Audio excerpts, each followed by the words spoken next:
Assalamualaikum warahmatullahi wabarakatuh. Perkenalkan, nama saya Davananta dari Fakultas FTKI, Prodi Sistem Informasi. Kali ini saya akan membahas seputar soal-soal UAS pengembangan sistem informasi. Langsung saja kita mulai sekarang juga. Untuk soal pertama, sebutkan satu software di sekitar kalian dan jelaskan proses pembuatannya. Jadi saya ambil contoh semisal Adobe Illustrator. Adobe ini mulai didesain dan diprogram pada tahun 1985 yang merupakan aplikasi pendamping Photoshop.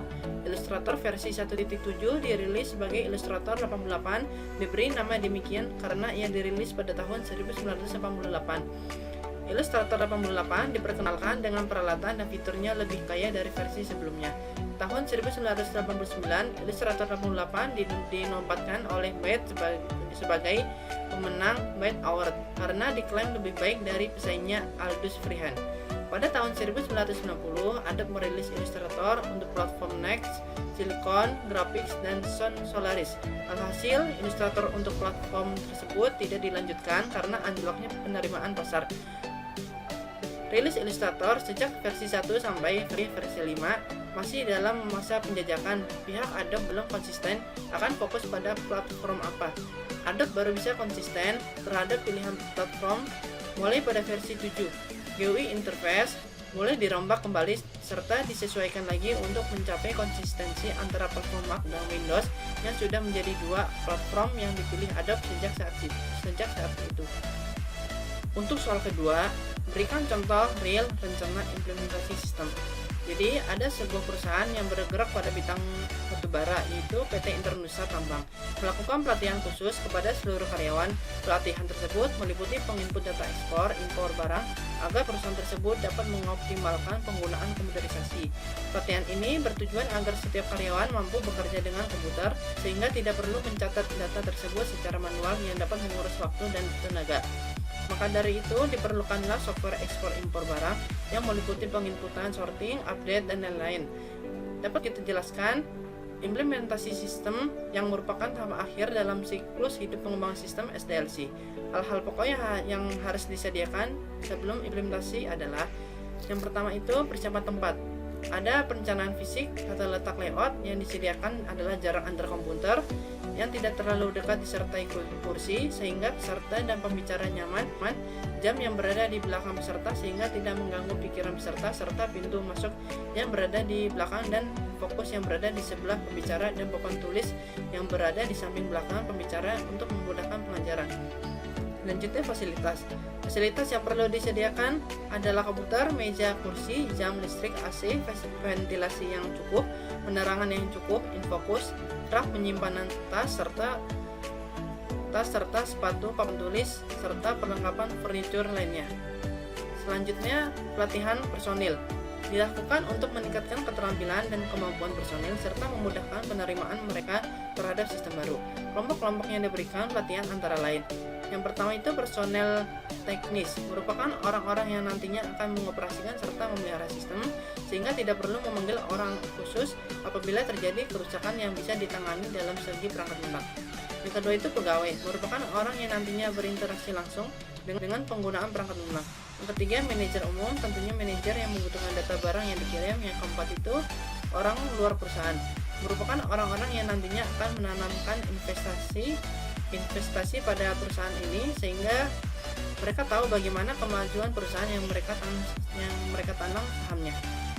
Selanjutnya program pelatihan ini dapat dilakukan secara tutorial atau kelas meliputi pelatihan in-house, pelatihan yang disediakan vendor, pelatihan jasa luar. Dan selanjutnya ada teknik dan alat bantu pelatihan. Itu ada teleconferencing. Pada sistem ini tidak menggunakan teleconferencing karena semua peserta datang ke tempat yang telah diberikan. Yang kedua itu perangkat lunak pelatihan interaktif. Perangkat yang dibutuhkan itu ada komputer basic training atau CBT, mikrokomputer untuk memberikan pedoman kepada pemakai melalui serangkaian pelajaran yang efektif dan mudah dipelajari serta mempunyai fasilitas mencegah kesalahan. Lalu ada audio basic training. Sistem ini memerlukan akses ke cassette player tetapi hanya komputer. Lalu ada video basic training. Sistem ini juga tidak memerlukan akses ke TV, VCR tetapi hanya komputer. Lalu ada video optical disc. Dapat disebut juga video interaktif yang menggunakan CD-ROM untuk mengantarkan materi yang direkam sebelumnya ke monitor yang menghubungkan ke komputer. Lalu ada pelatihan dengan instruktur. Sistem ini menggunakan instruktur dari vendor sehingga tidak memerlukan biaya yang cukup mahal dikarenakan salah satu fasilitas yang diberikan oleh vendor kepada pelanggan. Selanjutnya pelatihan magang. Pada sistem ini tidak diperlukan pelatihan magang karena sudah dilatih oleh seorang instruktur.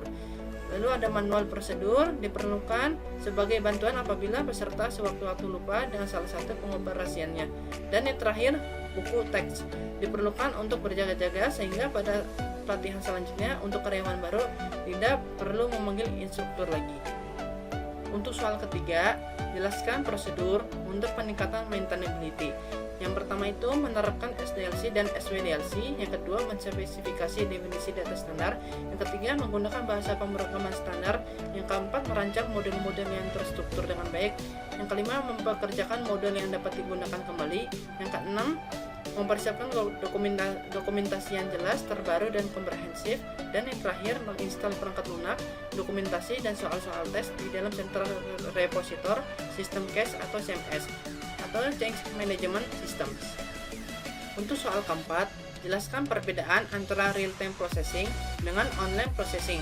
Kalau real-time processing adalah sistem pemrosesan data yang tidak boleh ditunda karena waktu sangat terbatas. Karena jika terjadi penundaan, pengolah data akan mengakibatkan sesuatu yang fatal. Contoh pengolahan data hasil pemantauan aktivitas gunung berapi, sistem pengendali rem mobil, sistem pengendali reaktor nuklir, peralatan medis.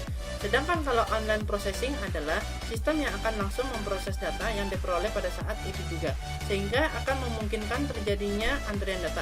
Tetapi sistem secara online dapat menghasilkan output di lokasi yang dibutuhkan si pengirim data. Contohnya pada saat pemrosesan transaksi online di depan teller bank, reservasi kereta api, reservasi angkutan udara, dan lain-lain.